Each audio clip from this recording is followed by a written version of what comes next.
Hi,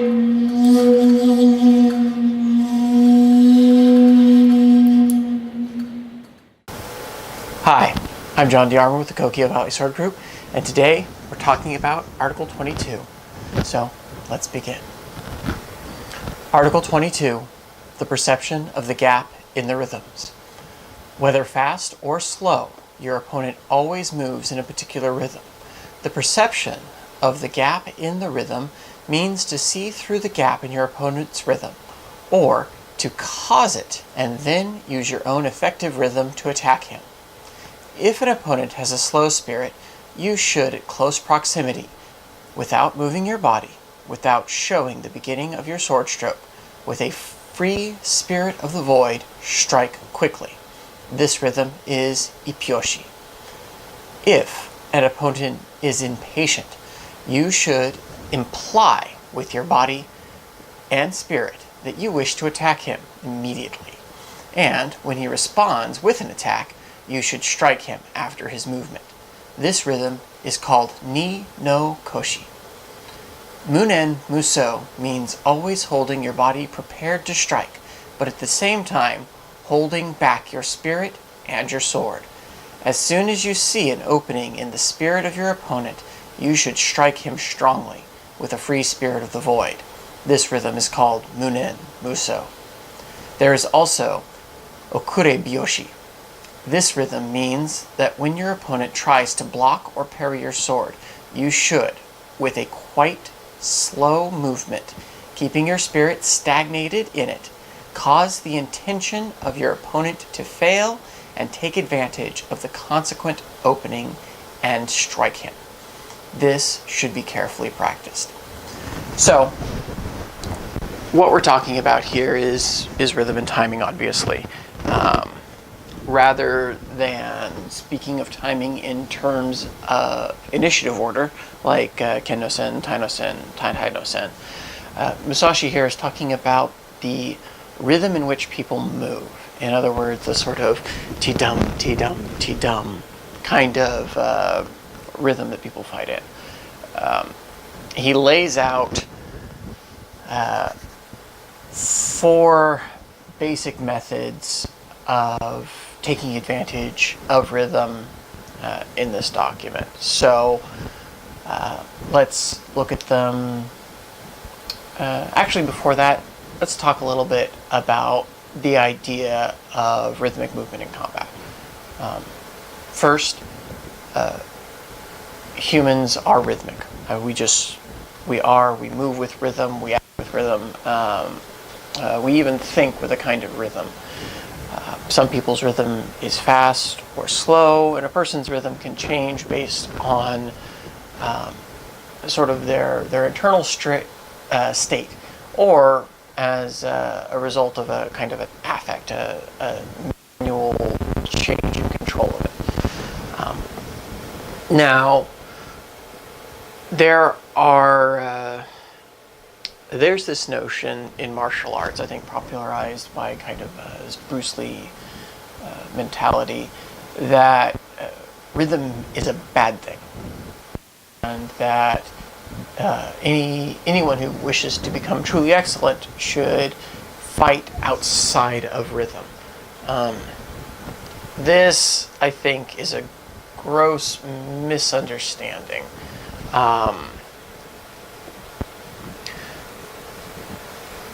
Rhythm helps us organize our motion, which is one of the reasons we do it. But it also serves to kind of increase our efficiency by removing the start effort and the stop effort that movements and physical movements and mental movements have. In other words, rhythm lets us roll sort of seamlessly into one piece of work, into another, even if the piece of work we're moving into is a pause or a sort of elongation of time, or a change of the rhythm, right? When people think that you should fight outside of rhythm, that you shouldn't have a rhythm yourself, they tend to equate that to they should act sporadically. When people try to act sporadically, they're working against themselves, and more often than not, they're working out of harmony with the opponent. This gives the effect that their work appears quite slow, and sort of easy to break down, because they're spending additional moments of time at the beginning and ending of their work to initiate and again to halt. So rather than trying to force your body and mind to work in a way that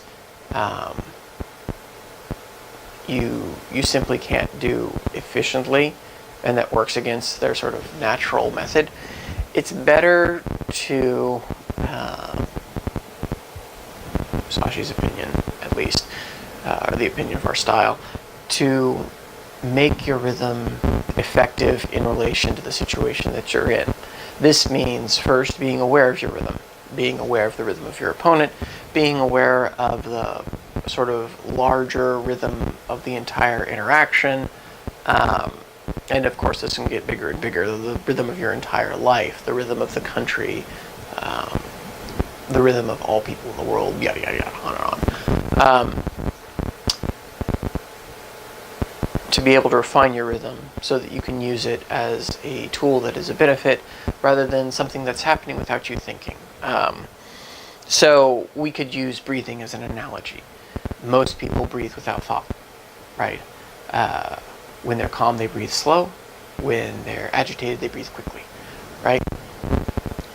Just as a person's rhythm is slow when it's calm, sort of long, and then abrupt when they're agitated. In the same way that we learn to control our breath to affect our psychological state, and by extension our physical endurance and sort of subconscious body posturing, we can do the same with our rhythm and make something that was subconscious and only sort of middling useful into something that's conscious and can be quite a powerful tool. So, there's that. Now, in this section, Musashi lays out 4 methods for manipulating or interacting with rhythm, right? The first is Ippyoshi. Ippyoshi means in an instant, or a single cadence, right? Just sort of a bah, right? And he says, hey, when the dude is kind of slow, a little lackadaisical, whether they're held with fear or caution, or that's just their method or their nature, all you do is you get close to your body, you wait for your time, you see that opening, and you strike with that, strike the void, right? It comes from nothing, it exists in nothing, that's it, right? If, hopefully, this far along in the videos you've been practicing for a while, and you have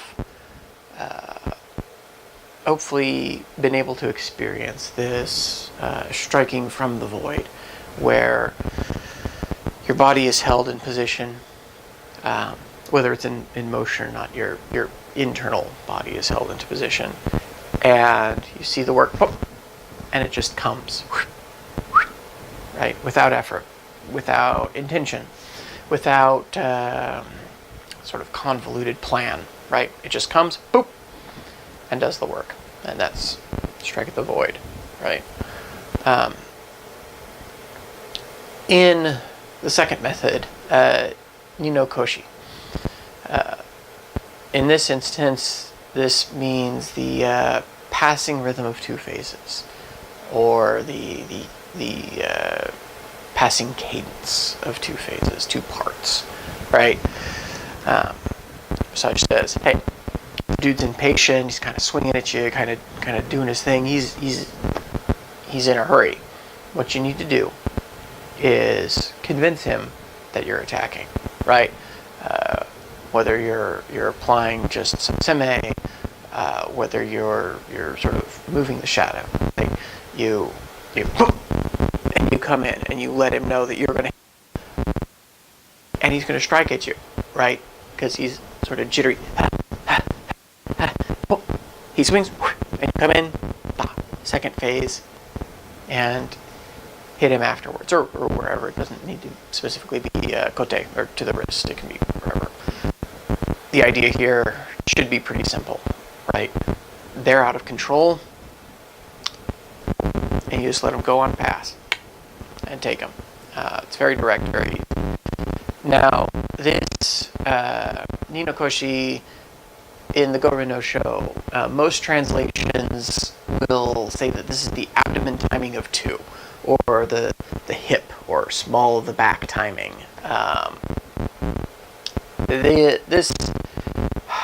The word koshi is typically refers to the hip or the small of the back, but in this instance, it does not. If you'd like to learn more about the word that's being used here and why it's not what it is, or what people seem to think it is, Kinji Tokitsu has a book, Miyamoto Sashi, His Life and Writings, where he goes into this in his translator notes. So, the third method, Munen-muso. No desire, no thought. Munen-muso is a common Zen saying. Musashi's relation to Zen, or rather how we in the present day perceive Musashi's relation to Zen and Buddhism, is interesting.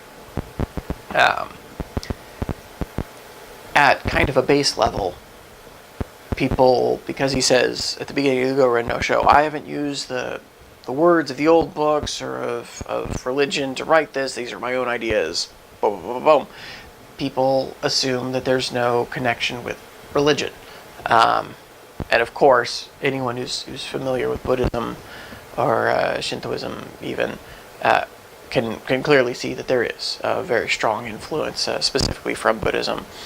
And so people at an intermediate stage will say, there's this sort of obvious connection, and they try and make it all about Zen, and that's fine. In fact, it's close to accurate. Of course, there are people that come out against this and say, "Oh, Musashi didn't study Zen. There's Zen wasn't even popular at that time." Yada yada yada, and sort of ignore the historical evidence of his interactions with famous Zen teachers. Ignore the work like this that uses very specific Zen phrasing to kind of make it like, oh, well, these Westerners, they only know about one type of Buddhism, so they just assume that Musashi only did that one type of Buddhism. It's the point being, Zen clearly has a strong influence on the ideas that Musashi is presenting. And even if it were the case that he did not have a direct connection to Zen, he's already talking about Zen ideals and Zen concepts, which are unique to Zen as opposed to other forms of Buddhism. So he got there anyway, whether you believe it's because he had a connection to Zen prior, or whether you believe he didn't. So studying Zen, even just having a cursory understanding of it, is beneficial in understanding Musashi's strategy, the way he thinks, the way he problem solves, how he goes about forming the foundational ideas of his method.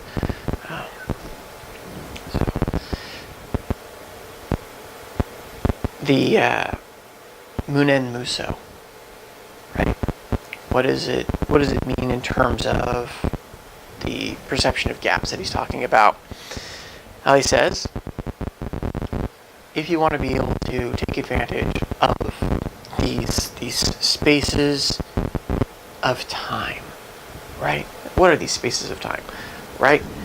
Let's say I'm up in Hasso, right? And I'm gonna drive into the dude, and I'm coming up to him, and I start to go. This is one of those spaces of time. It's that preparatory where the idea has begun to germinate in my mind that I'm going to, but my body hasn't fully initiated into the cut yet, either because I haven't finished my rhythm of thought as to, like, am I going to, where am I going to, I'm definitely going to, how am I going to do it, right there, boom, right? And in that whole sort of time, and then the body starts to move. You can take it. Another example is past the critical. It's past you, you're now in the safe spot. From here, all the way through, whatever motion they make to recover their tool, whether it's a short motion or whether it's a long motion, doesn't matter. This whole breath of time is a gap in their rhythm. These are the two easiest places to see this sort of rhythmic gap. But the same exists in many, many places, right? At the beginning and end of any of their motions, whether it's a step, whether it's a thought, whether it's a body transposition, right? There are always these places and times. And you can look at it larger, too. The breath between cycles of attack, right? If a person, bop, bop, bop, bop, bop, right? Of course, you can get them at the beginning, and you can get them at the end of their cycle of attacks, their cycle of parrying, right? So there are lots of places that you can apply this. You just have to be aware of it, right? You have to perceive it, and of course, that's always the first step. With Munen-muso, is saying the best way to be able to prepare to do this is to hold your body without a plan, without intention, without desire. You know you're going to cut it, right? Because that's the work. That's what you're doing. You know that it is your preference not to be cut because that inhibits you cutting it. So you're moving with him, and you perceive that opening, and your body is free, right? Your body is and takes it. And we'll talk more about this holding and releasing in one of the next couple of chapters, Zashin Hoshin. So I won't go into it too deep right now. The last timing interaction he talks with is Okure-byoshi, the rhythm of delay. So, the rhythm of delay. This is what in the Goren no Sho is called the flowing water cut. And basically, there are times when people are intent on parrying or receiving your work to create an opening to work against you. This is something that we'll talk about also in a coming chapter. And it's useful, and at the same time it's agitating, because when done properly, this kind of reception, whether it is sort of a classic bind or a suppression or a strong parry, it inhibits our rhythm. It grants them initiative while forcing our work to be contorted and have to come back, have to regroup itself. So it's a powerful strategy, and Musashi says, hey, when people are doing this to you, all you need to do is slow down, cut like stagnant water, right? And the feeling is very much like stagnant water, right? Let's say that we're working from the bind, right? we've come on, and I'm pushing this way, he's pushing this way. We're both trying to get to that center line. We're controlling, shifting our position, really driving in, right? What I want to do is just flood over him, just right. This is something that is very easy to do. It's very simple. It's not difficult at all, but it can be somewhat troublesome to explain. But if you play with this even just a little bit, and try not to get agitated when you do it. So with your training partner, right, come to a bind. Really start pressing on each other. Like even if you haven't quite gotten that side to side bind that we use in Japanese work, you can do the bad movie fencing bind where it's edge to edge, just pushing in on each other, and you can still do this work. Have your partner push in firmly. You push in firmly and meet the bind, and then just imagine, like, watch videos of the tsunami, any of the tsunamis hitting Japan, and the way the water moves, and move like that, with that same feeling that your hand has as it's coming into sasen, but over top rather than underneath, and you'll get the feeling pretty quick, I think. So those are the 4